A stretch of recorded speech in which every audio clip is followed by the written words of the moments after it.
Hey everyone, it's Nick Campbell. A lot of activity in this episode of Pretty Little Liars, including an alliance that we've never seen before on screen. But there's one lingering question that's been weighing heavy on me. A loves dolls. A loves rust-belt casualties to hole up in. And you're telling me there's an empty, nightmarish doll factory at the edge of town that no one's thought to check out? I know you just hired a profiler, but you're supposed to be professionals. There should be a SWAT team around the corner from that place at all times, just in case you hear a maniacal cackling from inside, while A laughs at some Seinfeld reruns doing some crushed doll face crafts. All day, stakeout. Just pull some people off of De Laurentiis detail. She's bad for business anyway.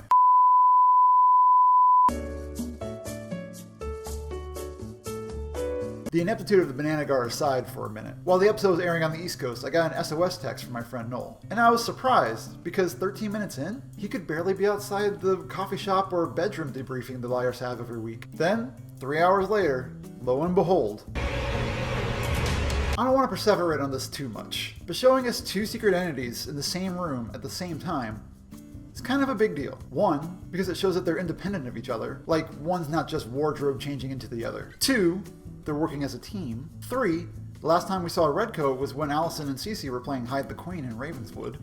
And 4, it supports my crazy theory, and that's important. And 5, it sets up a scenario where we find out who Charles is, but still have no questions answered. 5 is obviously a troubling thing, but if Charles is just an employee of A, there's a strong possibility that the only reason the show is willing to surrender this information is because he's useless, or he's just spent. You'll get some confirmation of some stuff you might have already known, and some color on some things that you might not have. But in the end, Charles might not be the end of anything.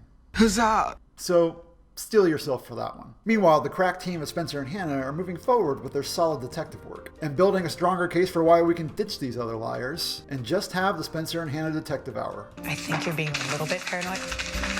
No, what are you doing? What are you... Stop. They end up finding a Jason doppelganger at the philanthropic arm of the organization that Mrs. D used to contribute a lot of money to, and that wanted to give Hannah some kind of hush scholarship. His name is Rhys, and everyone knows he's a De Laurentiis, because only they can pull off that haircut. But Spencer and Hannah also find out that Rhys is taking secret meetings, suspect, with Clark, so suspect, at an abandoned doll factory. What is Hannah doing chaperoning an art gallery show when she should be in a florist van sitting outside the comically apt location for an A-layer? In fact, that crazy mind map board in their war room should have one picture in the center with yarn just spoked all out of it, and that photo should just be a doll. Anyway, Rhys might be the one that switched out Arya's art in the gallery. Or it might have been Jason and not his clone. What if Rhys is a clone? What if Jason's a clone? Is there a clone theory yet? What if Jason is a clone that's been told he's been Jason his whole life, and that's why he doesn't remember things? What if all the De Laurentiises have clones? What if there's a clone out there that makes situations more awkward than Ken does? No, that's silly. If that was true, everything would be sucked into a black hole caused by the universe cringing and then folding in on itself trying to hide from the embarrassment. Keeping human clones would be a moral quandary, and if there's anyone that's ready to dive headlong into a moral quandary, it's a De Laurentiis.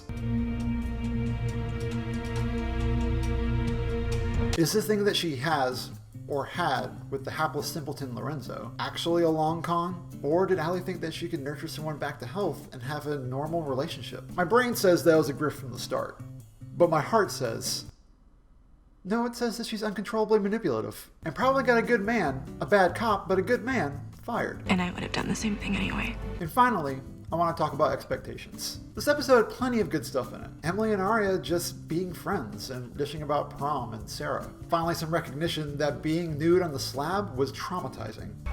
I'm still cold. I'm freezing cold. All the time.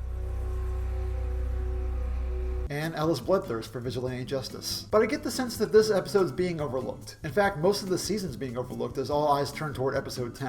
And I get that, but let's pace these expectations. This show has at least a season and a half left, and its trump card is the identity of A. Unless the plan for season 7 is a copycat, or a clone for A, you won't know until the show is ready to end. By that time you might be 85, have met several of the De Laurentiis cousins, and then there will be an epic Walker chase, when they finally unmask A.